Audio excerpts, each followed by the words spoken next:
Let's talk about lists. Lists are a core UI element of any mobile app, and almost every app has some type of list. Because they're so essential to building an app, Ionic makes it pretty easy to work with them. Here, I have the basic skeleton for an Ionic app. To add a list, we use the Ion list and Ion item directives. Creating a list of 5 items with these directives is pretty straightforward. When we refresh, we can now see that we have native-like scrolling and it generally looks like a list. It's worth noting this works like any other directive in Angular.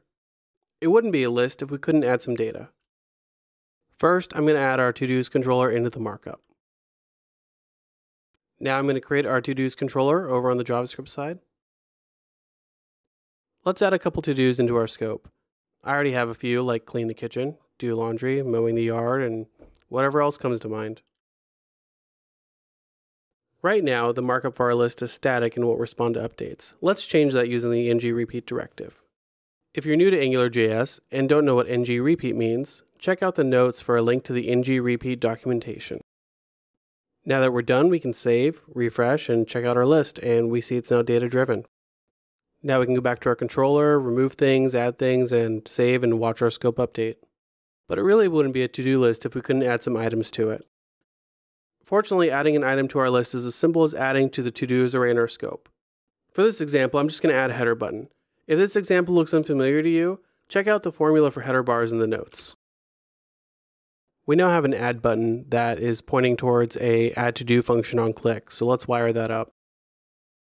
For our to-do list, I'm just going to push a to-do onto the end of our to-dos array.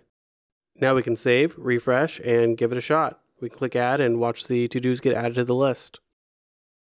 No to-do list would be complete without a delete function. Ionic ships with that function by letting you toggle a delete mode on your list. Let's add a flag to our scope to help us maintain that state. Back in the markup, add a show delete directive to Ion list. This directive is used to determine if the list is in delete mode. If it is, the list will display a delete drawer next to each Ion item in the list. We also need a header button to toggle whether or not we're in delete mode. I'm just going to add a simple header button that does that. Right now, we don't actually have a delete button. Ionic is flexible in letting you decide exactly what that should look like. In this case, I'm just going to replace our item with a standard looking delete button. When it's clicked, all we're going to do is splice that item out of the array and let the scope update. Now when we add some items, we can come in here, toggle delete, and remove them from our array again. This gets us started with using lists in Ionic. In the notes, I've linked a formula that talks about lists more in depth, including using infinite lists, reordering, and more.